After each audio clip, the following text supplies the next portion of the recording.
ಸ್ನೇಹಿತರೇ ನಮಸ್ಕಾರ. ನಾನು ರವೀಂದ್ರ ಜೋಶಿ. ಭಾನುವಾರದ ಬಿಡುವಿನ ಸಮಯದಲ್ಲಿ ನಿಮ್ಮ ಜೊತೆ ಇವತ್ತು ನಾನು ಹರಟೆಗೆ ಕುಳಿತಿದ್ದೇನೆ. ನಿಮ್ಮ ಮಧ್ಯೆ ಆದಂಥ ಒಡಂಬಡಿಕೆಯ ಪ್ರಕಾರ ಇವತ್ತು ಭಾನುವಾರ ನಾನು ಸಂಚಿಕೆಯನ್ನು ಮಾಡುವ ಹಾಗಿಲ್ಲ. ಆದರೆ ನಿನ್ನೆ ನರೇಂದ್ರ ಮೋದಿಯವರ ಜೈತ್ರ ಯಾತ್ರೆಯನ್ನು ನೋಡಿದ ಮೇಲೆ ಅದನ್ನು ತಮ್ಮ ಜೊತೆ ಹಂಚಿಕೊಳ್ಳದೇ ಇರಲಿಕ್ಕೆ ನನ್ನ ಕಡೆ ಸಾಧ್ಯವೇ ಆಗಲಿಲ್ಲ. ಹೀಗಾಗಿ ಒಂದು ಸಲ ಮುಕ್ತವಾಗಿ ನಿಮ್ಮ ಜೊತೆ ಮಾತಾಡಿಬಿಡೋಣ ಅನ್ನುವಂಥ ಕಾರಣಕ್ಕೋಸ್ಕರ ಇವತ್ತು ತಮ್ಮ ಸಮಯವನ್ನು ನಾನು ತೆಗೆದುಕೊಳ್ತಾ ಇದ್ದೀನಿ. ಪುರುಸೊತ್ತಿದ್ರೆ ದಯವಿಟ್ಟು ಈ ಸಂಚಿಕೆಯನ್ನು ನೋಡಿ. ನನಗೆ ಅನಿಸಿದ್ದನ್ನು ಹೇಳ್ತೀನಿ. ಇದು ಫಾರ್ಮಲ್ ಆದಂಥ ಸಂಚಿಕೆ ಇರೋದಿಲ್ಲ.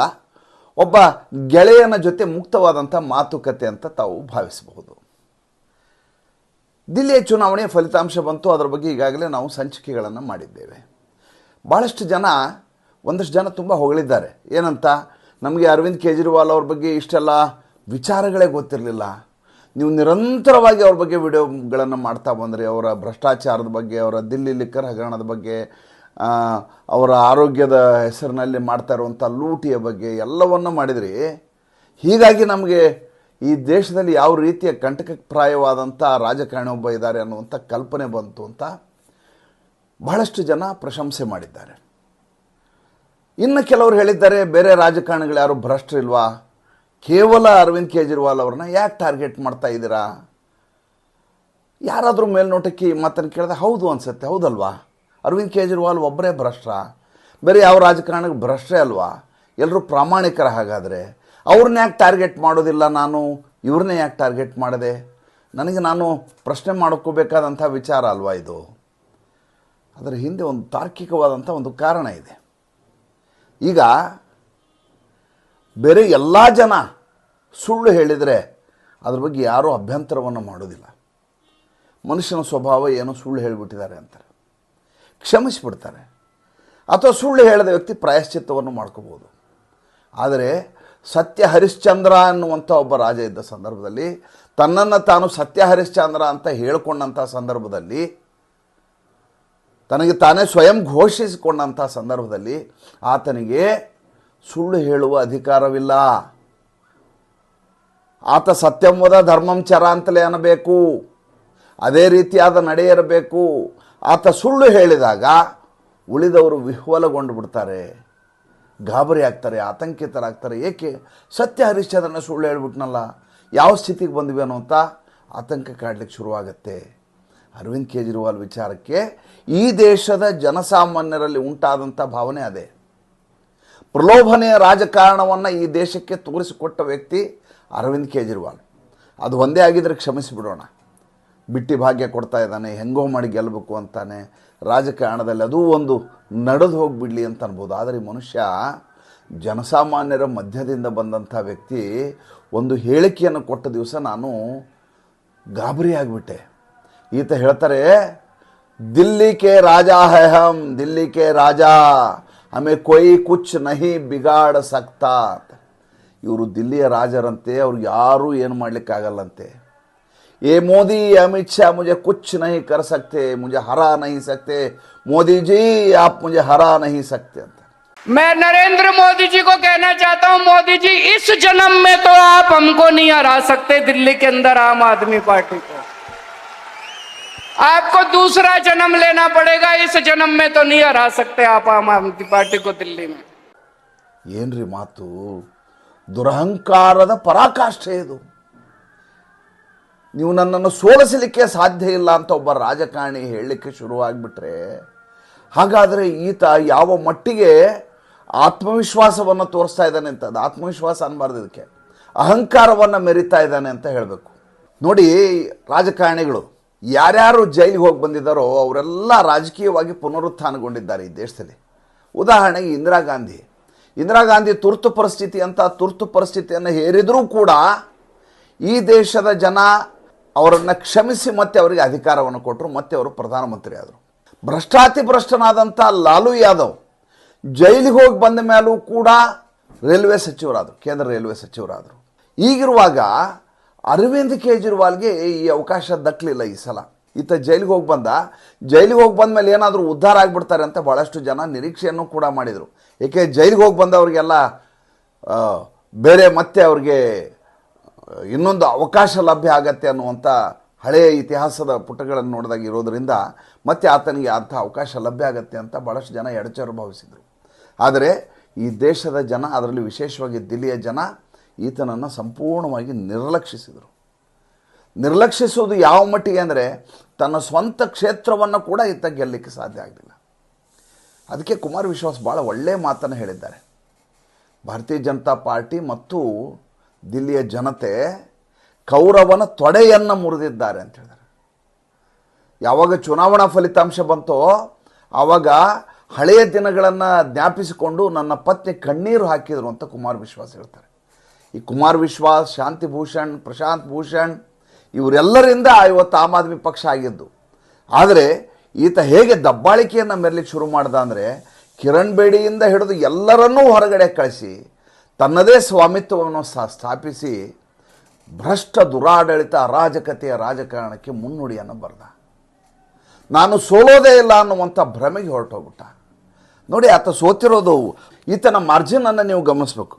ನೋಡಿ, 4089 ಮತಗಳ ಅಂತರದಿಂದ ಅರವಿಂದ್ ಕೇಜ್ರಿವಾಲ್ ಸೋತಿರೋದು. ಯಾವುದೋ 100-200 ಅಲ್ಲ. ಇವತ್ತು ಮನೀಶ್ ಸಿಸೋಡಿಯಾ ಹೇಳ್ತಾ ಇದ್ದಾರಲ್ಲ, ನಾನು ಕೇವಲ 600 ಮತಗಳ ಅಂತರದಿಂದ ಸೋತಿದ್ದೇನೆ, ನನ್ನದು ಸೋಲೇ ಅಲ್ಲ. ಸ್ವಾಮಿ, 1 ಮತದಿಂದ ಸೋತರೂ ಅದು ಸೋಲೆ. 600 ಮತ ಅನ್ನೋದೇನು ಕಡಿಮೆ ಅಂತ ಯಾವತ್ತು ಪರಿಭಾವಿಸಬಾರ್ದು. ಇನ್ನು ಈತ ಅರವಿಂದ್ ಕೇಜ್ರಿವಾಲ್ 4089 ಮತಗಳ ಅಂತರದಲ್ಲಿ ಪರ್ವೇಶ್ ವರ್ಮಾಗೆ ಸೋತಿರೋದು.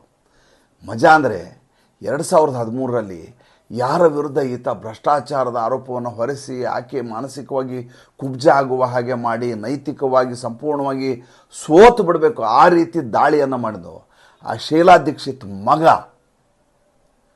ಈತನ ಸೋಲಿಗೆ ಕಾರಣೀಭೂತ. ಸಂಜಯ್ ದೀಕ್ಷಿತ್ 4568 ಮತಗಳನ್ನು ತೆಗೆದುಕೊಂಡಿದ್ದಾರೆ. ಸಂಜಯ್ ದೀಕ್ಷಿತ್ ಒಬ್ಬ ಚುನಾವಣೆಗೆ ನಿಲ್ಲದೆ ಹೋಗಿದ್ರೆ ಅರವಿಂದ್ ಕೇಜ್ರಿವಾಲ್ ಗೆದ್ದು ಬಿಡೋರು. ಆ 4568 ಮತಗಳಿದಾವಲ್ಲ, ಅದು ಭಾರತೀಯ ಜನತಾ ಪಾರ್ಟಿಗಂತೂ ಬರ್ತಿರಲಿಲ್ಲ, ಅದು ಅರವಿಂದ್ ಕೇಜ್ರಿವಾಲ್ಗೆ ಬರೋದು. ಆದರೆ ಸಂಜಯ್ ದೀಕ್ಷಿತ್ ತಾನು ಗೆಲ್ಲುತ್ತೇನೆ ಅಂತ ಚುನಾವಣೆಯನ್ನು ಎದುರಿಸಲಿಲ್ಲ. ತನ್ನ ತಾಯಿಗೆ ಯಾರು ಅನಗತ್ಯವಾಗಿ ನಿರಂತರವಾಗಿ ಕಿರುಕುಳವನ್ನು ಕೊಟ್ಟರೋ, ಯಾರು ಅವರನ್ನು ಭ್ರಷ್ಟೆ ಅಂತ ನಿರಂತರವಾಗಿ ದಾಳಿ ಮಾಡಿದ್ರು, ಆತನ ಸೋಲಿಗಾಗಿ ಚುನಾವಣೆಗೆ ನಿಂತರು. ಆ ಕೆಲಸದಲ್ಲಿ ಆತ ವಿಜಯಿ ಆದರು. ಸಂದೀಪ್ ದೀಕ್ಷಿತ್ ಗೆದ್ದದ್ದು ಪರ್ವೇಶ್ ವರ್ಮಾ. ಅರವಿಂದ್ ಕೇಜ್ರಿವಾಲ್ ಈಗ ಆಲೋಚನೆಯನ್ನು ಮಾಡಬೇಕು. ನಿನ್ನೆ ಒಂದು ಸ್ಟೇಟ್ಮೆಂಟನ್ನು ಕೊಟ್ಟರು ಅವರು. ನಾವು ಮಾಡಿದಂಥ ಕೆಲಸಗಳು ಹಾಗೆ, ಶಿಕ್ಷಣ, ಆರೋಗ್ಯ, ಏನೇನೋ ಕಥೆಗಳನ್ನು ಹೇಳಿದರು. ಅವ್ರ ಮುಖವನ್ನು ನೋಡಲಿಕ್ಕಾಗ್ತಿರಲಿಲ್ಲ. ಸ್ಮಶಾನದ ಕಳೆಯೇ ಬರದ ರೀತಿಯ ಮುಖ ಆಗಿತ್ತು. ಅದೇ ನರೇಂದ್ರ ಮೋದಿ ಸಂಜೆ ರ್ಯಾಲಿ ಮಾಡ್ತಾರೆ. ಆ ರ್ಯಾಲಿಯನ್ನು ನೋಡಿ, ಆ ವಿಜೃಂಭಣೆಯನ್ನು ನೋಡಿ, ಆ ಸಂಭ್ರಮವನ್ನು ನೋಡಿ ತಮ್ಮ ಜೊತೆ ಮಾತಾಡಬೇಕು ಅಂತ ಇವತ್ತು ಕೂತದ್ದು. ಒಂದು 4 ಮಾತುಗಳನ್ನು ಹೇಳ್ತಾರೆ ನರೇಂದ್ರ ಮೋದಿಯವರು. ಆ ರ್ಯಾಲಿಯಲ್ಲಿ ಸೇರಿದ ಜನ, ಅವರ ಹರ್ಷೋದ್ಗಾರ, ಆ ಪುಷ್ಪವೃಷ್ಟಿ, ಅದಾದಮೇಲೆ ನರೇಂದ್ರ ಮೋದಿಯವರು ಆತ್ಮವಿಶ್ವಾಸ, ಇದೆಲ್ಲ ನೋಡಿದಾಗ ಭಾರತಕ್ಕೆ ಭವ್ಯ ಭವಿಷ್ಯವಿದೆ ಅನ್ನೋದು ಮತ್ತೊಂದು ಸಲ ನನಗೆ ಖಚಿತ ಆಗಿ ಹೋಯ್ತು. ಯಾಕೆಂದರೆ ಜೂನ್ 4ನೇ ತಾರೀಕು ನೆನಪು ಮಾಡ್ಕೊಳ್ಳಿ ನೀವು. ಜೂನ್ 4ನೇ ತಾರೀಕು ಯಾವ ನರೇಂದ್ರ ಮೋದಿ ನಿರಂತರವಾಗಿ ಕಳೆದ 10 ವರ್ಷಗಳಿಂದ ಈ ದೇಶಕ್ಕಾಗಿ ತಪನೆಯನ್ನು ಮಾಡಿದ್ದಾರೋ, ಈ ದೇಶದ ಸಂಕಷ್ಟವನ್ನು ತೊರೆಯುವ ಕೆಲಸ ಮಾಡಿದ್ದಾರೋ, ಈ ದೇಶಕ್ಕೆ ಬಂದಂಥ ಕೋವಿಡ್ನಂಥ ಮಹಾಮಾರಿಯನ್ನು ಎದುರಿಸಿ ಉಚಿತ ಲಸಿಕೆಯನ್ನು ಕೊಟ್ಟು ಆರ್ಥಿಕವಾಗಿ ಮತ್ತೆ ಸದೃಢ ಆಗುವ ಹಾಗೆ ಮಾಡಿ ಮತ್ತೆ ಬದುಕು ಹಳಿಯ ಮೇಲೆ ಬರುವ ಹಾಗೆ ಮಾಡಿದ್ದಾರೋ ಅಂಥವರಿಗೆ ಮೆಜಾರಿಟಿಯನ್ನು ಕೊಡಲಾರದೆ ಅವರು ಕುಗ್ಗುವ ಹಾಗೆ ಮಾಡಿದರು. ನರೇಂದ್ರ ಮೋದಿ ಅವತ್ತು ಕೂಡ ಸಂಜೆ 7 ಗಂಟೆಗೆ ಭಾಷಣವನ್ನು ಮಾಡ್ತಾರೆ. ಜೈ ಜಗನ್ನಾಥ್ ಅಂತ ಭಾಷಣ ಶುರು ಮಾಡ್ತಾರೆ. ಅವರ ಕಣ್ಣುಗಳು ನಿಸ್ತೇಜಗೊಂಡಿರ್ತವೆ. ಯಾವ ಆತ್ಮವಿಶ್ವಾಸದಿಂದ ಹೊರಹೊಮ್ಮಬೇಕಾಗಿತ್ತೋ ಆ ನರೇಂದ್ರ ಮೋದಿ ಮಾತಿನಲ್ಲಿಯೇ ಈತ ನೈತಿಕವಾಗಿ ಕುಸಿದಿದ್ದಾರೆ ಅನ್ನುವ ಹಾಗೆ ಮೇಲ್ನೋಟಕ್ಕೆ ಕಾಣುವ ಹಾಗಿತ್ತು. ಆದರೆ 8 ತಿಂಗಳ ನಂತರ, ಕೇವಲ 8 ತಿಂಗಳ ನಂತರ ಮತ್ತೆ ಹಳೆಯ ನರೇಂದ್ರ ಮೋದಿಯವರನ್ನು ನೋಡಲಿಕ್ಕೆ ನನ್ನ ಕಡೆ ಸಾಧ್ಯ ಆಯಿತು. ನಿನ್ನೆ ಮಾರ್ಚ್ 4ನೇ ತಾರೀಕು ಅಲ್ಲಿ ನರೇಂದ್ರ ಮೋದಿ ಆದ ಪ್ರಮಾಣ ವಚನ ಸ್ವೀಕಾರ ಆಗುತ್ತೆ. ನೋಡಿದರೆ ಕಟ್ರಾದಲ್ಲಿ, ಜಮ್ಮುನಲ್ಲಿ ಭಯೋತ್ಪಾದಕರ ದಾಳಿ ಶುರುವಾಗುತ್ತೆ. ವಾರದಲ್ಲಿ 2-3 ದಾಳಿಗಳಾಗ್ತವೆ. ಕಂಡ ಕಡೆ ಬಾಂಬ್ ಬ್ಲಾಸ್ಟ್ಗಳು ಶುರು ಮಾಡ್ತಾರೆ. ಸಾಮಾನ್ಯ ಜನರ ಮೇಲೆ ದಾಳಿಗಳು ಶುರುವಾಗ್ತವೆ. ಅಂದರೆ ಒಂದು ದೇಶದ ಪ್ರಧಾನಮಂತ್ರಿ ಸದೃಢನಾಗಿಲ್ಲದೆ ಹೋದರೆ ಆ ದೇಶ ಹೇಗೆ ಅಭದ್ರಗೊಂಡು ಬಿಡುತ್ತೆ ಅನ್ನುವಂಥ ಕರಾಳ ನೆನಪನ್ನು ಆ ದಿನಗಳು ನಮ್ಗೆ ನೆನಪು ಮಾಡಿಕೊಡ್ತವೆ. ಮುಂದೆ ಹರಿಯಾಣ ಚುನಾವಣೆ ಆಗುತ್ತೆ, ಮಹಾರಾಷ್ಟ್ರ ಚುನಾವಣೆ ಆಗುತ್ತೆ, ದಿಲ್ಲಿ ಚುನಾವಣೆ ಆಗುತ್ತೆ. ಪ್ರತಿ ಚುನಾವಣೆಯಲ್ಲೂ ಕೂಡ ಈ ದೇಶದ ಜನ ಅವತ್ತಿನ ದಿವಸ ಯಾವ ತಪ್ಪನ್ನು ಮಾಡಿದ್ರಲ್ಲ, ಯಾವ ಪ್ರಮಾದವನ್ನು ಮಾಡಿದ್ರಲ್ಲ ಅದಕ್ಕೆ ಪ್ರಾಯಶ್ಚಿತ್ತ ಎನ್ನುವ ಹಾಗೆ ಮೆಜಾರಿಟಿಯಲ್ಲಿ ಗೆಲ್ಲಿಸಿ ನರೇಂದ್ರ ಮೋದಿಗೆ ದಿಲ್ಲಿಯನ್ನು ಮತ್ತೆ ಅವರಿಗೆ ಹರಿವಾಣದಲ್ಲಿ ಇಟ್ಟು ಕೊಡ್ತಾರೆ. ದಿಲ್ಲಿ ಭಾಳ ದೊಡ್ಡ ರಾಜ್ಯ ಏನಲ್ಲ, ಅದು ಅರಿಶಾಸಿತ ರಾಜ್ಯ. ಒಂದು ನಾನು ಯಾವಾಗಲೂ ಹೇಳ್ತಿರೋದು, ಗ್ಲೋರಿಫೈಡ್ ಮುನ್ಸಿಪಲ್ ಕಾರ್ಪೊರೇಷನ್ ಅದು. ಆದರೆ ಅಂಥ ಒಬ್ಬ ಗ್ಲೋರಿಫೈಡ್ ಮುನ್ಸಿಪಲ್ ಕಾರ್ಪೊರೇಷನ್ ಕೂತ ವ್ಯಕ್ತಿ ಇದಾನಲ್ಲ, ಆತ ಬೇತಾಳ. ಆತ ಈ ದೇಶವನ್ನು ಯಾವ ರೀತಿ ಅರಾಜಕತೆಗೆ ತೆಗೆದುಕೊಂಡು ಹೋಗುವಂಥ ರಾಜಕಾರಣದ ಪರಂಪರೆ ಹುಟ್ಟುಹಾಕಿದ ಅಂದರೆ, ಇಡೀ ದೇಶದಲ್ಲಿ ವಿಪಕ್ಷಗಳು ಅತಿರೇಕದ ವರ್ತನೆಗೆ ಕಾರಣೀಭೂತ ಆಗಿದ್ದೇ ಅರವಿಂದ್ ಕೇಜ್ರಿವಾಲ್. ಆತನಿಂದ ಉಳಿದವರು ತಮ್ಮ ಸೀಮೆಯನ್ನು ಮೀರಿ ಮಾತನಾಡಲಿಕ್ಕೆ ಶುರು ಮಾಡ್ತಾರೆ, ಬಾಯಿಗೆ ಬಂದ ಹಾಗೆ ಅವಾಚ್ಯವಾಗಿ ಮಾತನಾಡಲಿಕ್ಕೆ ಶುರು ಮಾಡ್ತಾರೆ, ರಾಜಕಾರಣದ ಅತಿ ಕೆಟ್ಟದಾದಂಥ ಸಂಪ್ರದಾಯಕ್ಕೆ ಕಾರಣೀಭೂತ ಆಗ್ತಾರೆ. ಅರವಿಂದ್ ಕೇಜ್ರಿವಾಲ್ ಸೋಲು ದಿಲ್ಲಿಗೆ ಬೇಕಾಗಿದ್ದಲ್ಲ, ಈ ದೇಶಕ್ಕೆ ಬೇಕಾಗಿದ್ದು. ಅರವಿಂದ್ ಕೇಜ್ರಿವಾಲ್ನಂಥವರು ಮತ್ತೆ ರಾಜಕಾರಣದಲ್ಲಿ ಮತ್ತೆ ಪುನರುದ್ಭವ ಆಗಲಾರದ ಹಾಗೆ ನೋಡಿಕೊಳ್ಳುವಂಥ ಜವಾಬ್ದಾರಿ ನಮ್ಮೆಲ್ಲರ ಮೇಲಿದೆ. ಅರವಿಂದ್ ಕೇಜ್ರಿವಾಲ್ ಕೇವಲ ನೆಪ ಮಾತ್ರ. ಆದರೆ ಆ ರೀತಿಯ ಮನಸ್ಥಿತಿ ಇರುವಂಥ ಎಡಚರರು, ಆ ರೀತಿ ಮನಸ್ಥಿತಿ ಇರುವಂಥ ವಿಪಕ್ಷದವರು ಇದ್ದಾರಲ್ಲ, ಅವ್ರನ್ನೆಲ್ಲರನ್ನೂ ಇದೇ ರೀತಿಯಾಗಿ ನಾವು ಹಣಿದು ಮನೆಗೆ ಕಳಿಸಬೇಕಾದಂಥ ಜವಾಬ್ದಾರಿ ನಮ್ಮ ಮೇಲಿದೆ. ಆದ್ದರಿಂದ ಭಾನುವಾರ ದಿವಸ ಬಿಡುವಿನ ಸಮಯದಲ್ಲಿ ತಮ್ಮ ಜೊತೆ ಮಾತಿಗೆ ಕೂತ್ಕೊಂಡೆ.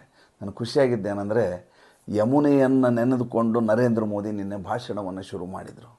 ಯಾವ ಕಳೆದ ಭಾಷಣದಲ್ಲಿ ಜೈ ಜಗನ್ನಾಥ್ ಅಂತ ಇದ್ರು, ಈಗ ಯಮುನೆಯನ್ನು ಮತ್ತೆ ಅವರು ನೆನೆದಿದ್ದಾರೆ. ತಾಯಿ ಯಮುನೆಯನ್ನು ಯಮುನಾಜಿ ಅಂತ ಹೇಳ್ತಾರೆ ಅವರು.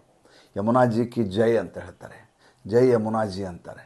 ಯಮುನೆ ತನ್ನ ಸಂಪೂರ್ಣವಾದಂಥ ಕಲುಷಿತತೆಯನ್ನು ತೊರೆದು ಮತ್ತೆ ಶುಭ್ರತೆಯೆಡೆಗೆ ನಡೆಯುವಂಥ ಕಾಲ ಪ್ರಾರಂಭ ಆಗಿದೆ ಅಂತ ನನಗನ್ಸುತ್ತೆ. ಸಂಚಿಕೆ ಇಷ್ಟ ಆಗಿದ್ದರೆ ಲೈಕ್ ಮಾಡಿ, ಫಾಲೋ ಮಾಡಿ, ಶೇರ್ ಮಾಡಿ. ದಯವಿಟ್ಟು ನಮ್ಮ ಮುಕ್ತ ಪತ್ರಿಕೋದ್ಯಮಕ್ಕೆ ಆರ್ಥಿಕವಾಗಿ ಬೆಂಗಾವಲಾಗಿ ನಮಸ್ಕಾರ.